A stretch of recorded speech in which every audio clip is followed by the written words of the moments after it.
My name's Nick, I'm a maths tutor, and today we're going to go through Edexcel GCSE Maths Paper 1H from November 2019. Let's go. Find the lowest common multiple of 108 and 120. The way I'd do this is I'd lay out a factor tree for each. So I'd do 108, that divides by 2 and 54. 54 divides by 9 and 6. 9 divides by 3 and 3. And 6 divides by 3 and 2. Here we've circled all of our prime factors, and we can move on to 120. We've got 3 and 40. Then 20 and 2, 5 and 4, and then 2 and 2. So we've got all of our prime factors there as well. And then we can write these all out as 2 squared times 3 cubed for 108, and for 120, 2 cubed times 3 times 5. So now that we have all of this, we can identify which has the largest number of 2's, the largest number of 3's, and the largest number of 5's. As we can see, 120 has 2 cubed, which is bigger than 2 squared. 108 has 3 cubed, which is bigger than 3. And 120 has a 5, whereas 108 doesn't. So we do 2 cubed times 3 cubed times 5 to get our lowest common multiple. That gives us 8 times 27 times 5. And since this is non-calculator, just be careful with your calculations. You've then got 40 times 27, and then that's the same as 270 times 4, which I then laid out to get 1020 as my final answer. Okay, there are 60 people in a choir. Half of the people in the choir are women. The number of women in the choir is 3 times the number of men in the choir. The rest of the people in the choir are children, and the number of children in the choir as a ratio to the number of men in the choir is n to 1. Work out the value of n and you show how you get your answer. So there's 60 people in the choir. We know half of them are women, so we can divide 60 by 2 to get 30. And then we can take the number of women and divide that by 3, and then we have 10. So we have 10 men in the choir, and then we know that the remainder are children, so we do 60 minus 30 minus 10, and that gives us 20. And then we do the ratio of children to men, which is 20 to 10. And therefore we have a final ratio of 2 to 1 as the ratio of children to men, so n is 2 as our final answer. Then we need to work out 1 3/4 times 1 1/3, and you must give your answer as a mixed number. I would recommend converting both fractions into improper fractions and then just multiplying them out. So 1 3/4 is the same as 7/4, 1 1/3 is the same as 4/3, and then we do 7/4 times 4/3. You can cancel before, or you can just do it as I've done here. We get 28 over 12, and then we get 7/3 because we divide both by 4, and then we end up with 2 1/3 at the end, which is our final answer. So the way we do this is we draw a circle from the point P, making sure the edge of our circle hits the line CD. We then mark these 2 points as the centre of our next 2 circles, okay? Then we make a circle around the point near D, and a circle around the point that's closer to C, and then you'll see these 2 lines intersect, and they are in fact in line with P. We then can mark our ruler in line with these 2 intersection points, and then just draw the line from the point C all the way down to the line CD. You don't need to draw it any further, you just need to make sure those 2 points meet, and you will have your answer. The diagram shows triangle ABC. ADB is a straight line. The size of angle DCB to the size of angle ACD is 2 to 1. We need to work out the size of the angle BDC. So what we can see is we first write out 2 theta and theta as our angles for DCB and ACD respectively, and then we can think about finding the angle of BCA. Since the angles in a triangle add up to 180, we can do 180 minus 75, and then take 105 minus 51 to find 54, which is the angle BCA when we think of that triangle ABC as a whole. Okay? So now that we have found 3 theta, we can divide this among ACD and DCB. So a third of 54 is going to be 18, which is ACD, and double that is 36, which is DCB. Then we do 180 minus 51 minus 36, which is the angles within DCB, to then find the angle X, okay, which is the answer we're looking for, BDC.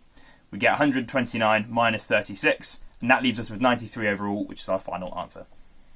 4 red bricks have a mean weight of 5 kilograms, 5 blue bricks have a mean weight of 9 kilograms, 1 green brick has a weight of 6 kilograms, and Donna says the weight of the 10 bricks is less than 7 kilograms. Is Donna correct? You must show how you got your answer. So the way you do this is you calculate the mean. We do this by doing 4 times 5 as the total weight of all of the red bricks, 5 times 9 as the total weight of all of the blue bricks, and then 1 times 6 for the total weight of all of the green bricks. And we divide this all by 10 to give us the number of bricks in total, and that will give us the average. So the sum of all the bricks divided by the number of bricks there are. Okay, this leaves us with 20 plus 45 plus 6 divided by 10, which leaves us with 71 divided by 10, which finds our mean as 7.1 kilograms. Therefore, Donna is incorrect as the mean weight is 7.1 kilograms. Simplify p squared to the power of 5. We can think of this as 2 times 5 for our powers, so we just end up with p to the 10. For b, we need to simplify 12x to the power of 7 y cubed divided by 6x cubed times y. The way we do this is 12 divided by 6 is just 2, so we can cancel those. And then x to the power of 7 divided by x to the power of 3 leaves us with x to the power of 4, because you can think of subtracting those two powers. And then finally, we've got y cubed divided by y, which just leaves us with y squared. So overall, our answer is going to be 2x to the 4 y squared. Okay, here we have a bearings question. So we're told the scale drawing shows the positions of port P and a lighthouse L. Alina sails her boat from port P on a bearing of 70 degrees. She sails for 1.5 hours at an average speed of 12 kilometers per hour to port Q. Find the distance in kilometers of port Q from the lighthouse L and the bearing of port Q from lighthouse L. So what we need to do here is locate where Q is from P first and foremost. We're told that she travels for an hour and a half, which is the same as 1.5 hours, and she travels at a speed of 12 kilometers per hour. So we can rearrange our equation for speed equals distance over time to speed times time equals distance. So we end up with 12 times 1.5 equals 18 kilometers. We then work backwards to figure out the scale. So 18 divided by 4, because 1 centimeter represents 4 kilometers, and that gives us 4.5 centimeters. So we measure this out with a ruler, and we have an angle of 70 degrees from P going north as our bearing. So we then draw our line all the way to Q. And now that we have the point Q, we can draw a line from Q to L and figure out that distance and the bearing that we're looking for. So what we do is we measure the distance between Q and L. We find this to be 5.3 centimetres, and then we need to convert this into kilometres, i.e. what it would be in real life. 1 centimetre is 4 kilometres, we're told that in the question. 5 centimetres would therefore be 20 kilometres, and 0.1 centimetres would be 0.4 kilometres. So if we do a bit of maths, we can figure out that 5.3 centimetres is 21.2 kilometres, which gives us the distance QL. And then we need to find the bearing, okay? The bearing is the clockwise angle between L going north and the line LQ, okay? You can think of this as taking 360 and subtracting the smaller acute angle of 37 degrees in my case. And this gives us our final answer of 323 degrees for our bearing of Q from L. A car travels for 18 minutes at an average speed of 72 kilometers per hour. How far will the car travel in these 18 minutes? So what we can do is 18 over 60 to figure out the number of hours we've got, because we've been given minutes so far, and our speed is in kilometers per hour, so we need hours to be able to work them both together. So if we have 18 over 60, we can divide the numerator and denominator by 6 to get 3 over 10, and that's the same as 0.3 hours. Speed equals distance over time, which means that speed times time equals distance. 72 kilometers per hour times 3 over 10 hours, because that's the time we spend, equals 216 over 10. That's equal to 21.6, so the answer is 21.6 kilometers. David says 72 kilometers per hour is faster than 20 meters per second. Is David correct? And you must show how you got your answer. So I did 20 meters per second and multiply this by 60 to get the number of meters per minute in our speed. So we've got 1200 meters per minute. Multiply this by 60 to get the number of meters per hour, which is 72,000. And then we divide this by 1,000 to get our kilometers per hour. So that means David is incorrect, as 20 meters per second is the same speed as 72 kilometers per hour. The cumulative frequency table shows information about the times in minutes taken by 40 people to complete a puzzle. We're given the values, and on the grid below we have to draw a cumulative frequency graph for the information. So we just plot all this information in our grid. The time minutes is on the x-axis, so we have the points 45, 60, 25, 80, 35, 100, 38, and 120, 40. We can then join all of these points up with a straight line between each, and this would give us what's called a cumulative frequency polygon. You can also draw a curve, either will give you a mark. Okay, next up we have to find an estimate for the interquartile range. So what we need to do is use our cumulative frequency graph and read off the scale to find our upper quartile and our lower quartile values. So the cumulative frequency upper quartile is going to be 30, because 30 over 40 is 3/4, and then for the lower quartile it's going to be 10, because 10 over 4 is 1/4.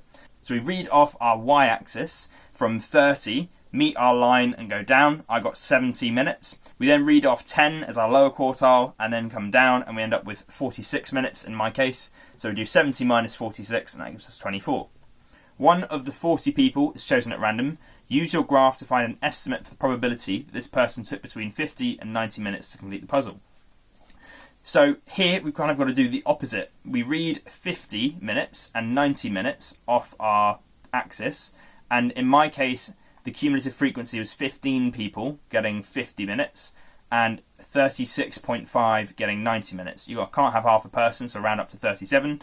37 minus 15 equals 22, and therefore 22 out of 40 gives us our cumulative frequency within that window, and that means that we've got 11 over 20 as our final answer. There are P counters in a bag. 12 of the counters are yellow. Shafiq takes at random 30 counters from the bag. 5 of these 30 counters are yellow. Work out an estimate for the value of P. So 5/30ths of the counters are yellow in the sample Shafiq takes. That's the same as 1/6. So we know that the proportion of yellow counters in any given sample is 1/6, which means that to have 1/6 of the counters being yellow, we need to have 72 counters in total. We just find this by doing 6 times 12, which is 72. Next up, Spencer has a method to make Q the subject of the formula, and he makes a mistake. What did he do wrong? The issue is that Spencer has not multiplied plus 5 by 2, and therefore he is incorrect. Write the following as a single fraction in its simplest form. 5 over x plus 1 times 3x over 3x plus 2 over 3x times x plus 1 over x plus 1 will give us the same denominators, which we can then add the numerators with. This leaves us with 15x plus 2x plus 2 all over 3x times x plus 1. This is equal to 17x plus 2 over 3x times x plus 1, and therefore our final answer is 17x plus 2 over 3x times x plus 1. Next, we need to factorise x plus y squared plus 3x plus y. As you can see, we can factor x plus y from both of these terms, which leaves us with x plus y times x plus y plus 3. The diagram shows a right-angled triangle. All the measurements are in centimetres. The area of the triangle is 27.5 centimetres squared. Work out the length of the shortest side of the triangle. You must show all of your working. So we have an area equal to half base times height. That means that 27.5 centimetres squared is equal to a half times x minus 2 times x plus 4. If we multiply both sides by 2, we end up with 55 equals x minus 2 times x plus 4. When we expand this quadratic, we end up with x squared minus 2x plus 4x minus 8, which simplifies to x squared plus 2x minus 8. Then we can subtract 55 from both sides, and we get x squared plus 2x minus 63 equals 0. We factorise this, and we get x minus 7 times x plus 9. That means that our roots are going to be 7 or minus 9. We can't have a negative value of x, because then we'd have a negative length, which we can't have. So therefore, our answer is x equals 7. We need to find the length of the shortest side of the triangle. So we do 7 minus 2, and that gives us 5. So our answer is 5 centimetres. Express the following as a fraction. You must show all your working. So we start off with x equals 0.4 and 18 recurring. You can think of this as 0.4, 18, 18, 18 repeated. 100x means we move the decimal point 2 to the right. So we get 41.81 recurring. This you can think of as 41.818181. 100x minus x is 99x. And this you can think of as 41.8181 minus 0.4181. And as you can see, those final three digits line up perfectly, which means we end up with 41.4 as our answer. So after that, we have 99x equals 41.4. We divide both sides by 99, and then to get rid of that decimal place in a fraction, we multiply the top and bottom by 10. So you get 414 over 990. I simplified this to 207 over 495. Anything that is equivalent to that will get you a mark. Next, we need to rationalise the denominator of 22 over the square root of 11. Give your answer in its simplest form. So we multiply the top and bottom by square root of 11. This gives us 22 root 11 over 11. And this is the same as 2 times square root of 11. Next up, we need to show that root 3 over 2 root 3 minus 1 can be written in the form a plus root 3 over b, where a and b are integers. So what we do is we multiply the top and bottom by 2 root 3 plus 1. This gives us 2 times 3 plus root 3 over 11. We get 11 by doing what you can see on the right hand side. So we get 6 plus root 3 over 11, and this proves that you can write it in the form a plus root 3 over b. A and B are two similar cylindrical containers. The surface area of container A is a ratio to the surface area of container B is 4 to 9. Tyler fills container A with water. She then pours all the water into container B. Tyler repeats this and stops when container B is full of water. Work out the number of times that Tyler fills container A with water. You must show all your working. So the surface area scale factor of A to B is 9 over 4. So you need to multiply by 9 over 4 to change the surface area of A to the surface area of B. This is a ratio of 4 to 9, and therefore the length scale factor is going to be the square root of this. So that's root 4 to root 9, which gives us 2 to 3 as our ratio. We then cube this to find the volume scale factor, which is 2 cubed to 3 cubed, which simplifies to 8 to 27. And when you divide 27 by 8, we get 3 remainder 4. So we need to fill A at least 4 times in order to have enough water to fill B. Function f is given by fx equals 2x cubed minus 4. show that the inverse function of f of 50 equals 3. So we need to find the inverse function first and foremost. So we can add 4 to both sides, then divide both sides by 2, and then take the cube root of both sides. So we end up with our inverse function of x being the cubed root of x plus 4 over 2.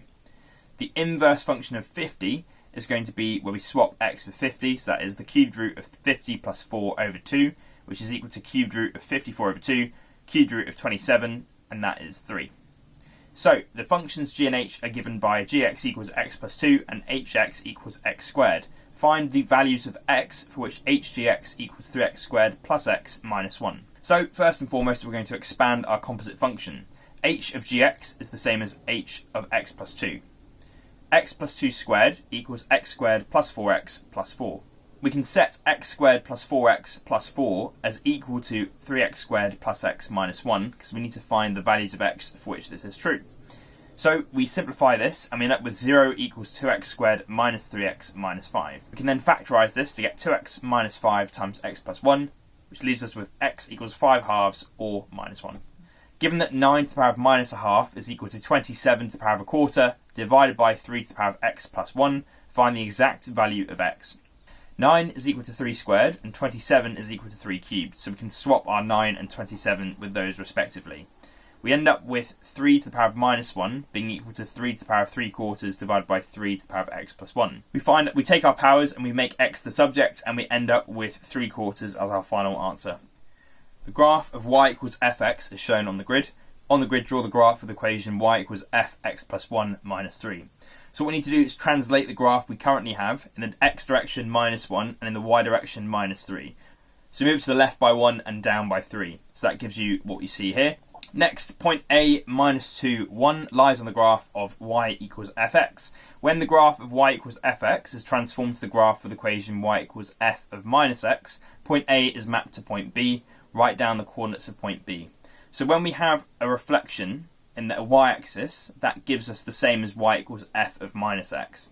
So what we can think of as A being reflected in the y-axis to give us B. This gives us 2, 1, and that is the coordinates of point B. Sketch the graph of y equals 2x squared minus 8x minus 5, showing the coordinates of the turning point and the exact coordinates of any intercepts with the coordinate axes. So already we can tell the y-intercept is going to be minus 5 because we're given that in our equation. Then we can find the x-intercepts and the turning point. I'd recommend completing the square to find this, and when we follow that process through, we get y equals 2 x minus 2 squared minus 13. When y is 0, 13 equals 2 x minus 2 squared. And when we follow that through, we get the positive or negative square root of 13 over 2 plus 2 equals x.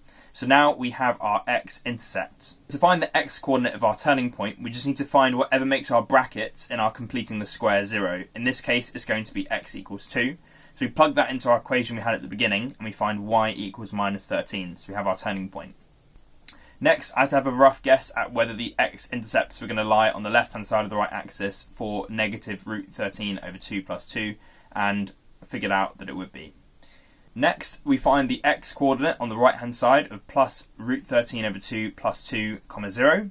Then the turning point is going to be 2 minus 13 at the bottom, i.e. where the graph goes from being negative to positive.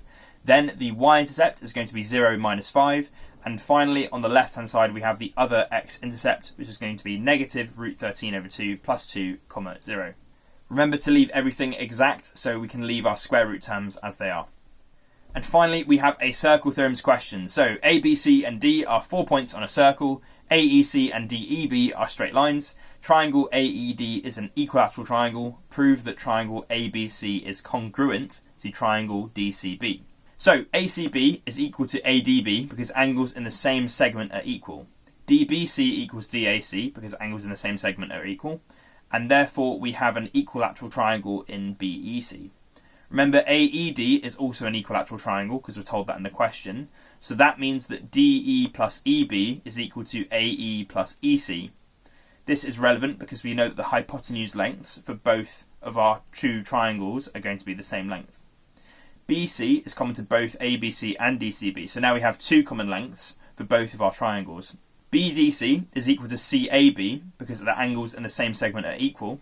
So that means we now have a common angle for both. So that means that they are both congruent because SAS side, angle, side. They share 2 identical side lengths and 1 identical angle, which means they're both congruent, and we have our answer. There we go, job done. If you want to see paper 2H or paper 3H, just click the links here and you'll get them straight away.